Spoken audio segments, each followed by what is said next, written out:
Alright, on to episode 31, and today we're talking about the California sea lion, starting off the letter C in our alphabetical journey through Planet Zoo. So I'm very excited for today, for multiple reasons. One, when I did the research on this animal, there was a lot to go over, and I feel like it's going to be a very interesting and educational episode. And two, I really like the exhibit I made for it. I think it was pretty well done and could be implemented into a lot of different zoos, especially if you decide to have some form of coastal exhibit. So, first and foremost, let's discuss what we're doing here in the exhibit. So there's actually going to be two different viewing areas, one of which is going to be in the water, so we're going to have a glass pane along the side. As you can see, the incline I'm making for the water doesn't extend all the way, and that is so that we could just cut that off and make it an underwater viewing area. The other is actually going to be a pier that I'm going to be making a little bit later on in the episode, and I felt like that was a good way to encapsulate the natural area that the California sea lions inhabit, that being the coasts of North America. Pretty much being found all across the western seaboard, from the southeastern region of Alaska to the western shores of Guerrero. I do apologize, even after all the years of learning Spanish, I still cannot roll my R's. I just don't think I'm physically capable of it, so you'll have to excuse me. So, first described by the French naturalist René Primavera-Lesson. I think that's how you pronounce it. I don't know. I don't really recognize French, but I tried my best. In 1828, being first seen on the, surprise, surprise, coasts of California. Now, the scientific name for it is Zoolophus californius.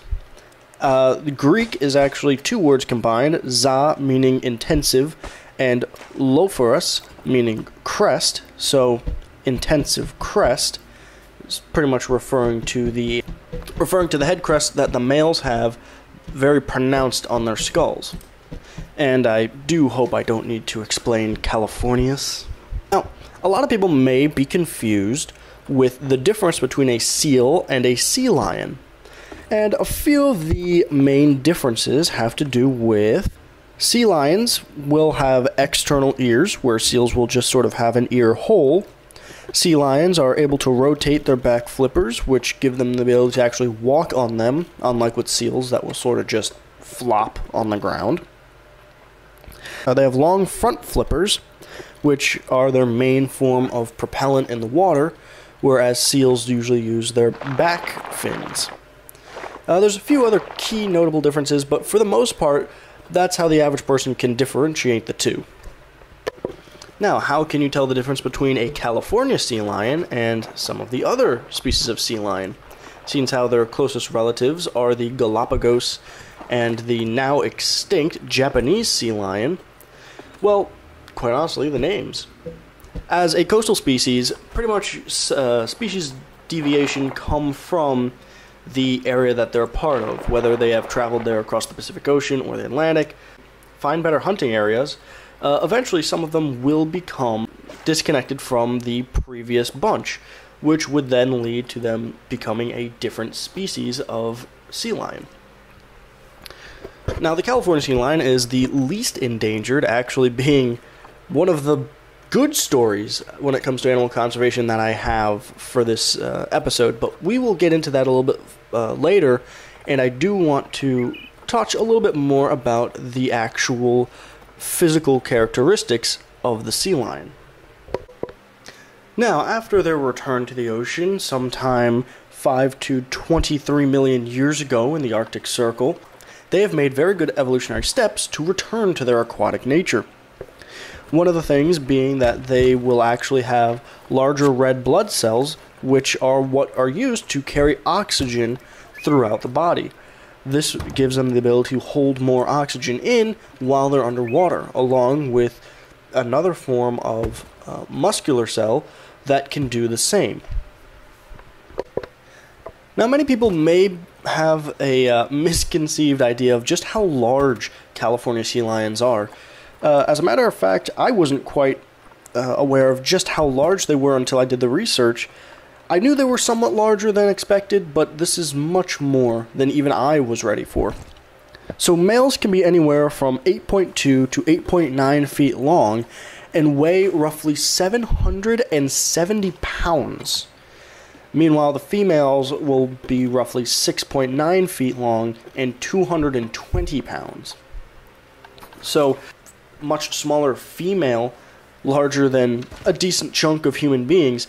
All the males are pretty much going to be in a completely different weight class as a person. Just to give you an idea, if you ever think you want to pet those sea doggos. And that's actually not too much of a hyperbole, seeing as how they are also part of the caniform family, so technically they are somewhat of sea dogs. But on top of that, they, unlike seals, will bark. Now, it doesn't quite sound like a dog bark, but you could definitely tell the canine similarities between them and your average good boy that you might have at home. And just like the goodest boys, they actually are somewhat colorblind. However, theirs is in the red color spectrum. So they're not too bad at greens and blues, which makes sense, they live in the ocean. But once you start getting into red light, they really can't see it, which is why a lot of scientists will use red light to study any form of nocturnal behavior or just a general viewing at night of these animals. It doesn't bother them, and they really don't even notice it. Now, to step away from the education just for a moment to speak about the things I have done in the exhibit, as you see, I had changed the watercolor from the standard to a blue hint, with giving it a little bit more of a clearer complexion. That's so that it has both a better look to it and be easier to see into the water for the guests.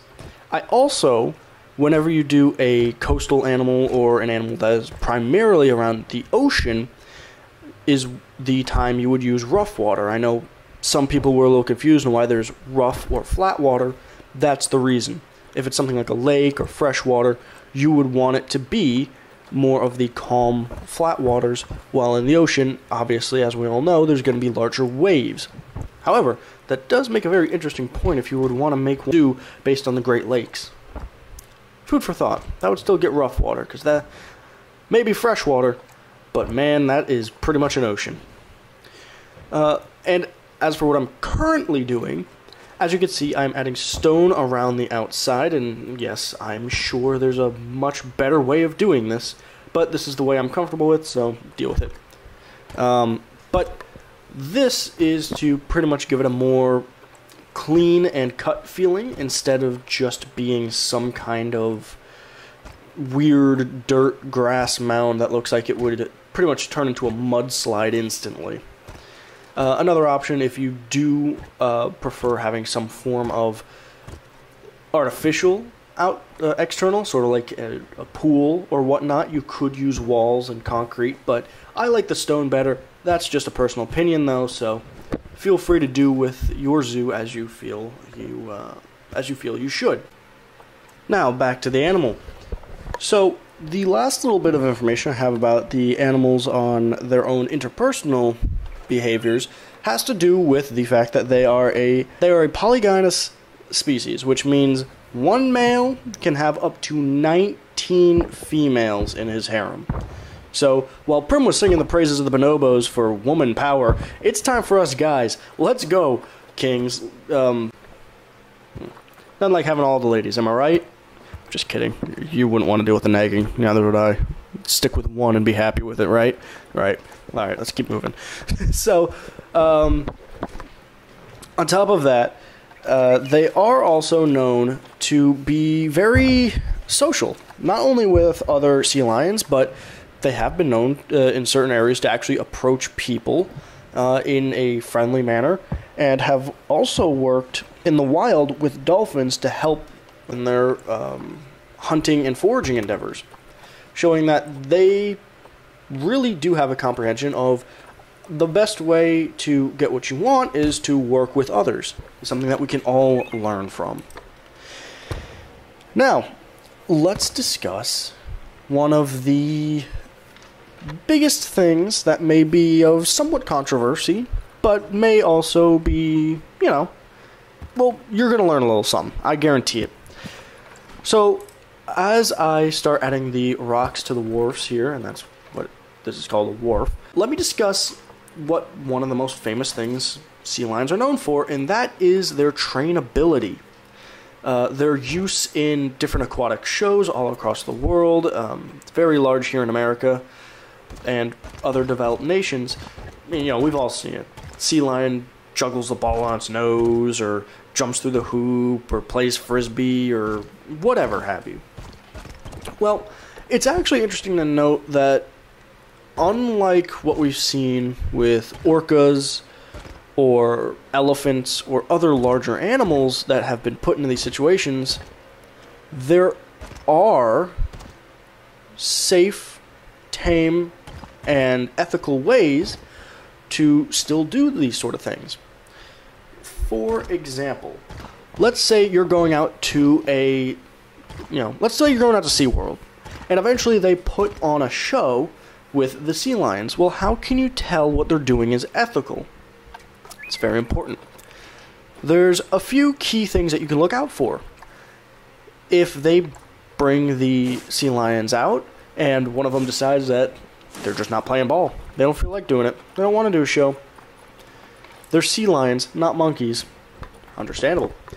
If the person in question who is presenting the show simply throws up their hand, shrugs their shoulders, and goes, well, I guess, let's say Zeke. I don't know why that's the name that came into me. I think I saw a sea lion named Zeke back in, like, an aquarium somewhere. But let's just say they go, well, looks like Zeke doesn't want to play today, so we'll just, be doing stuff with Jessica today. And they just let it go. Sea lion doesn't have to participate if they don't want to. That's a good sign. A lot of times when you see these very unethical places, they'll hit the animal, or they'll sort of shove them to actually do the performance. But if the trainer on hand pretty much goes, well, guess they're not playing today, then that's the end of it. And that's a good sign, but not the only sign. Because some of the actual tricks may be inhumane as well. Another good way to tell this apart is how natural does it seem?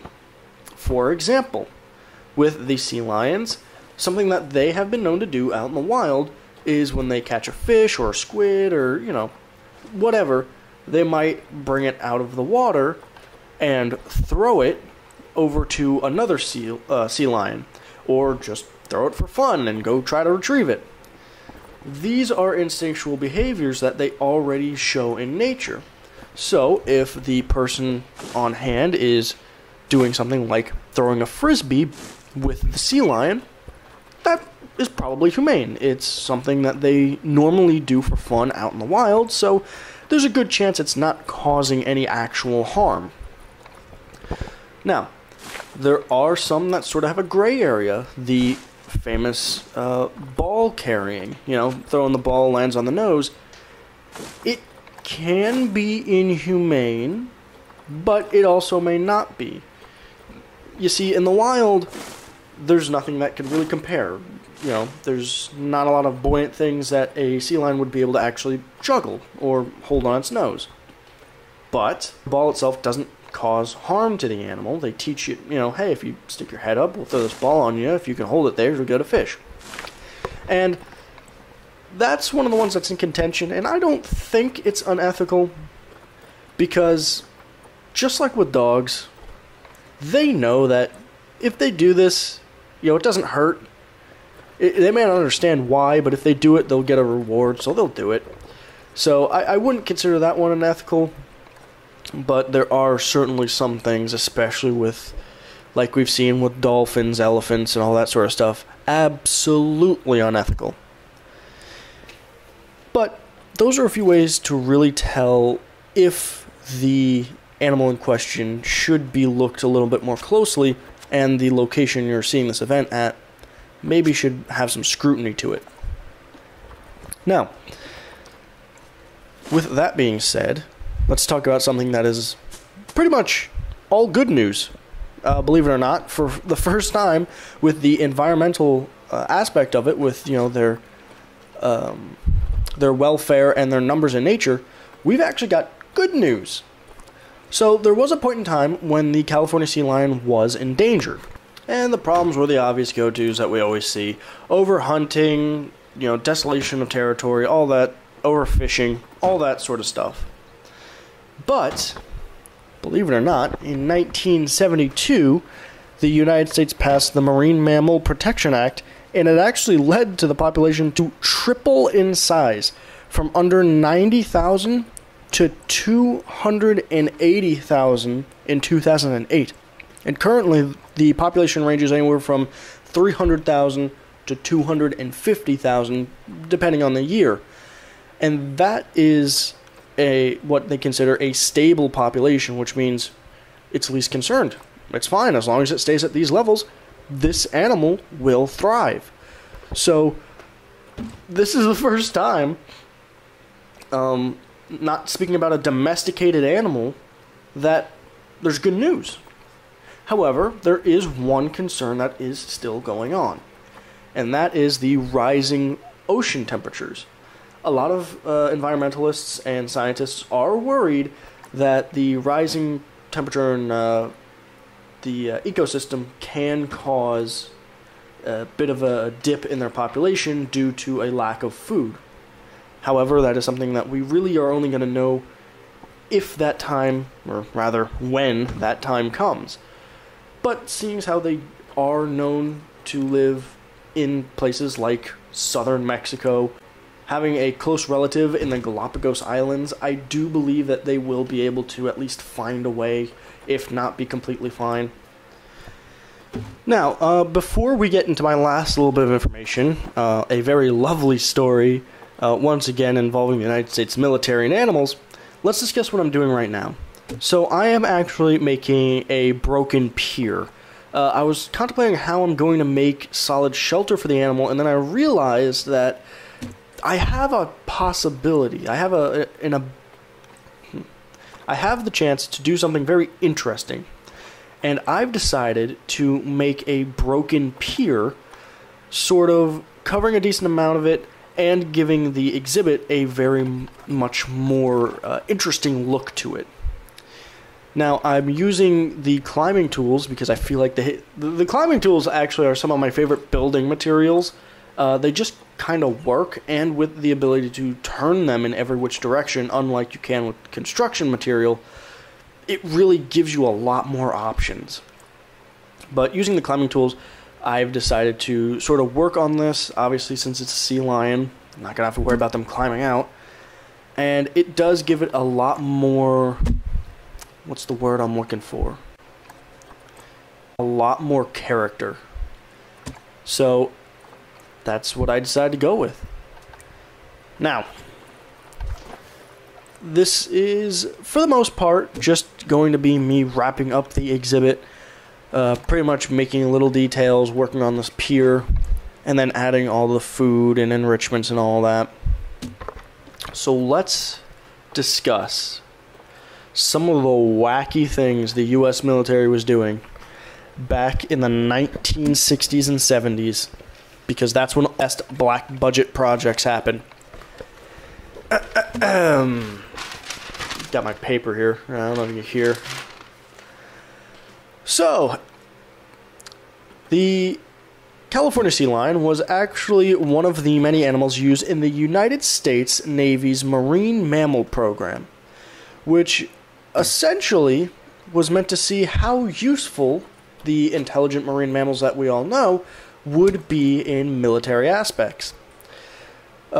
Originally started in 1960 when the Pacific white-sided dolphin was tested to find better torpedoes, and before you worry, they weren't testing torpedoes on the dolphin. They were testing the hydrodynamics of how dolphins swim to get a more streamlined torpedo that'll actually, hit its target. That was a big issue back during the Second World War, and they really didn't want that to happen if they had to go up against the Soviet Union. So, while they were working on that, they realized that there were a lot more opportunities with intellectual species like dolphins.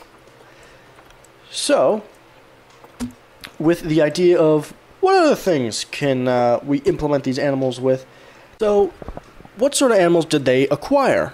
Well, pretty much every major dolphin species that you could know, whether it be the common, the spinner, the bottlenose, the striped, the spotted, pretty much any dolphin they could get their hands on. A few false killer whales, a couple porpoises, beluga whales, orcas, obviously California sea lions, seals, including elephant seals, sharks, rays, sea turtles, and birds.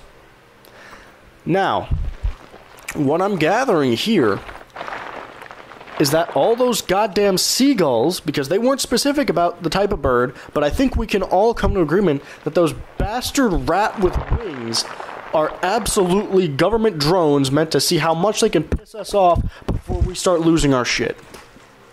That is my current conspiracy, and I'm sticking with it. So what did our beloved California sea lions have to do with these experiments? Well, there were a few actually successful things that we know that they've done. They have been trained to detect naval mines, to find enemy dive teams, and also help with search and rescue. Pretty much anyone trapped out at sea, they would send a California sea lion or a dolphin to find them and lead them to a safe location. Now, while a lot of people may be thinking, well, they taught them how to find dive teams, but, like, did they actually do anything before? Or was it just, like, theoretical? No, there were no real specifics, but it was stated, well, there's two little bits of information. One of which being that in the Persian Gulf, they had attached clamps to enemy divers' legs. They didn't specify if it was testing. This was in the late 70s, so adds up to conflicts we had in that area at the time. And an official once said, and I quote, that they, California sea lions, can do this in seconds before even being spotted by a diver. I don't know exactly what other unimaginable things they have taught these animals to do. And seems how the former Soviet Union, currently Russia, has admitted that they had attempted to put darts and firearms on dolphins, and the other experiments that the United States has had with dolphins with psychedelics. I could only imagine they probably did the same with sea lions, so who knows what unholy abominations were created by the United States government to kill communists. Let's not use water puppies for these endeavors. I think the Soviets learned a long time ago why you shouldn't use dogs or dog-related things in warfare. They tend to backfire. And with that unhinged rant done and over with, as you can see, we got our sea lions in the exhibit. They're loving it. They just had to get a little bit more sand, a little bit more rock, and a little more soil. But for the most part, the rest of the exhibit is good to go. Plenty of water, plenty of enrichments, everything that they could ever need. So, yeah, I hope you enjoyed this episode.